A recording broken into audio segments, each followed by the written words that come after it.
Hey, RetconRaider here. It's been a while since we last looked at the Van Buren design documents, but with Fallout 76 right around the corner, this seemed like a good time to get back to it. Granted, the two games are largely unrelated, but as usual, Bethesda just couldn't resist sneaking in at least one or two references to Interplay's original Fallout 3.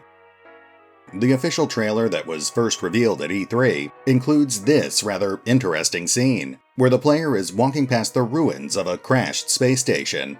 A crashed space station that just happens to have a rather strong resemblance to one of the ballistic orbital missile bases that were going to be prominently featured in Fallout Van Buren. This has led to a lot of speculation, with some people even suggesting that the crash station in the trailer might be B.O.M.B, the orbital missile platform where the player was intended to have their final climactic encounter with Victor Presper. It's an interesting theory, but it's important to remember that Van Buren was actually going to include at least 3 different bomb platforms. We just haven't gotten around to talking about them yet. With that in mind, today I thought we'd finally get back to studying the Van Buren documents by taking our first look at Design Document 15. This document covers the Bloomfield Space Center, a fictional airbase that was built to support the fledgling pre-war bomb program, and which was intended to play a pivotal role in Van Buren's main storyline. Design Document 15 is a 61-page document written by Damian Folletto. This is notably the same writer who wrote 2 other design documents, Design Document 14, which covered the pre-war facility known as the Reservation, and Design Document 16, which covered B.O.M.B. This is a rather interesting distinction, because it means that Damian Folletto, despite being a relative newcomer to the Fallout franchise, wrote almost all of the official material about the pre-war bomb program. It also means that he was responsible for designing the entire endgame sequence for Fallout Van Buren, with the Bloomfield Space Center effectively acting as the final major obstacle before the player could confront Victor Presper. From a storyline standpoint, the fictional Bloomfield Space Center was located on the very southwestern corner of the world map, well south of the Grand Canyon and Hoover Dam. Although fictional, it was loosely based on Marine Corps Air Station Tustin, a real-world airbase that was located just north of Interplay's old offices in California. The Tustin Air Base is best known for its truly massive hangar, where the US Navy once built and stored airships during World War II. In comparison, the fictional Bloomfield Space Center was instead built in 2074, shortly after Bomb Platform 1 was first launched into orbit. Built with a similarly massive hangar, its sole purpose was to provide further material and logistical support to the then-fledgling bomb program.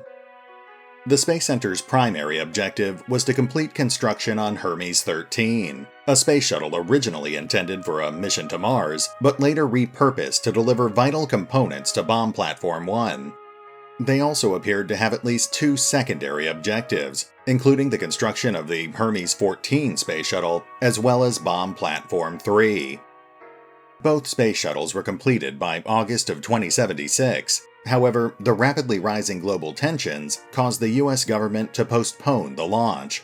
Funding was rerouted to the Vault program 2 months later, and by November of that year, the Enclave had seized control of the facility.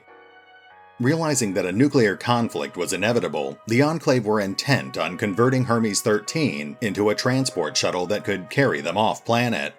They worked on this project for almost a year, until the Great War took place in October of 2077. Thanks to the Space Center's remote location, it survived the war completely intact. Unfortunately, realizing that it was far too late to complete their assigned task, the Enclave personnel abandoned it soon afterwards. Never launched, Hermes-XIII and Hermes-XIV were left to rust on their launch pads. Bomb Platform 1 was left incomplete, with the launch codes and main reactor never delivered. Bomb Platform 3 was also left unfinished, with a few completed components left to rot in the facility's hangar. The Space Center remained abandoned for almost 200 years, until it was rediscovered in June of 2252. Having recently been attacked by robots from the Tibbetts prison facility, a gang known as the Rusty Hooks stumbled across the old Space Center and decided to use it as their new base of operations. Although they had lost their best mechanic to the recent robot attack, they managed to partially restore the facility's power 2 weeks after their arrival. With the sub-reactor running at just 45% efficiency, this was only enough to restore the facility's most basic functions, which just happened to include the old pre-war security systems. This was something that the Rusty Hooks learned the hard way, when 2 of them were killed by the automated turrets that were guarding the launch pad. Unable to shut the power back off, the leader of the gang, Kyle the Hook, declared the launch pad off-limits, but the gang quickly made themselves at home throughout the rest of the facility. In October of 2253, shortly after the player escaped the Tibbetts prison facility for the first time, Odysseus would remotely contact the Space Center.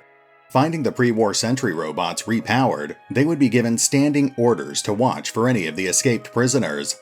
Since this didn't include any of the current members of the Rusty Hooks, they would remain seemingly dormant until the player or Gillian McKinley eventually arrived. Later in the campaign, once the player had completed Act 1, Victor Presper and his men would arrive at the facility. Severely outmatched, the Rusty Hooks would have no choice but to cooperate with these new arrivals. Presper would then use security codes to bypass the security systems, commandeer Hermes-XIV, and depart for B.O.M.B Platform 1. He would leave 4 of his men behind to guard the launch pad in his absence, who would ultimately end up coming to an uneasy truce with Kyle and his gang. Now, we'll take a closer look at the NPCs and quests planned for this location in a future video, but for now, let's just focus on the facility's layout.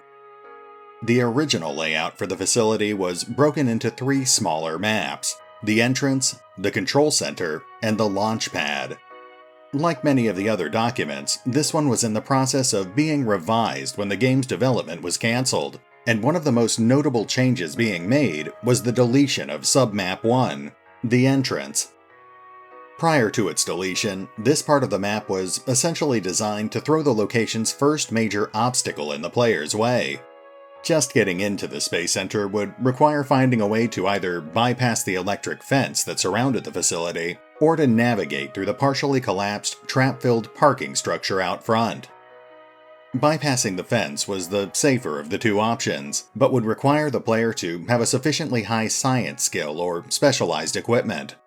Entering through the parking structure would instead require the player to deal with numerous crude but deadly traps, such as concealed pits, rebar spikes, and tripwires connected to grenades.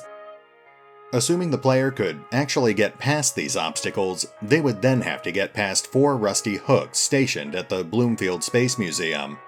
This encounter could be handled in a variety of ways, including diplomacy, stealth, or violence, though if the player happened to be traveling with Gillian McKinley, then she would be able to negotiate their safe passage.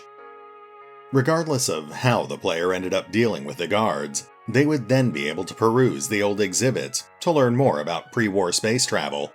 When the player first arrived, only 1 terminal would be functional, and it would only provide very basic details about the Bloomfield Space Center. If the player managed to improve the sub-reactor's power output, then they would also be able to use additional terminals scattered around the museum to learn more about the major exhibits. Of course, since the entire entrance map was scheduled for deletion, the revised version of the location would instead drop the player on the southern edge of the control center. This cluster of buildings would include 4 main structures: the Rocket Assembly Building, the Operations and Communications Building, the Satellite Communications Dish, and a smaller observation building that was completely collapsed and inaccessible. When the player first entered this area, they would end up facing another major obstacle: 2 pre-war sentry robots stationed between the buildings. Since these robots were seemingly inactive, the Rusty Hooks had largely ignored them, but this would change as soon as the player or Gillian McKinley entered the area. This was a potentially deadly encounter, especially if the player arrived during Act 1. Fortunately, if the Rusty Hooks were still around, then the gang would be so freaked out by the robots that they would end up helping the player destroy them. The first structure that the player would end up passing would be the massive Rocket Assembly Building, which was loosely inspired by the giant hangar from the Tustin Air Base. This massive building was originally used to build and store components for the Hermes space shuttles as well as B.O.M B Platform 3. Although undamaged by the war, time had still taken its toll, and by the time the player arrived, it would already be partially collapsed. Notable sites included 3 massive unfinished segments of B.O.M.B Platform 3's frame, as well as a massive truck-mounted rocket engine that Sid was trying to convert into a giant flamethrower. This was also one of the few advanced workshops in the game, and a tech-savvy player would be able to use the pre-war tools and technology to complete advanced crafting projects. Just past the hangar, the player would encounter the Space Center's main communications dish. This giant satellite would be inoperable until the player increased the subreactor's power output. The player could then access the dish's computer through hacking or with the appropriate access codes. Strangely, while the document mentions how the player could do this, it never really mentions why the player would want to. The final structure in this area was the Operations and Communications Building, which the Rusty Hooks had converted into their living quarters. Although this 2-story building was completely undamaged by the Great War, the gang had essentially reduced the ground floor to shambles. There was garbage all over the floors, the walls were covered with graffiti, and most of the pre-war computers and technology had long since been gutted for parts. The basement, usually kept locked, was empty except for the facility's main subreactor. The second floor, which was where the gang actually lived, was in much better condition. The offices had all been converted into sleeping quarters, with the CEO's office reserved for the gang's leader, Kyle the Hook, as well as his current girlfriend. This floor also included the Space Center's mission control room, which was still mostly untouched.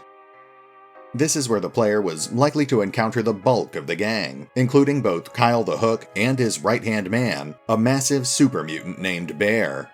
We'll spend some time talking about them in the next video, but for now, suffice to say that the player would need to find some way to deal with the gang. Since their ultimate goal in this area would require them to restore and launch the Hermes-XIII space shuttle, the player would need free access to both the subreactor and the mission control room. That brings us to the final sublocation planned for the Space Center, the launch platform where the Hermes-XIII space shuttle was stored.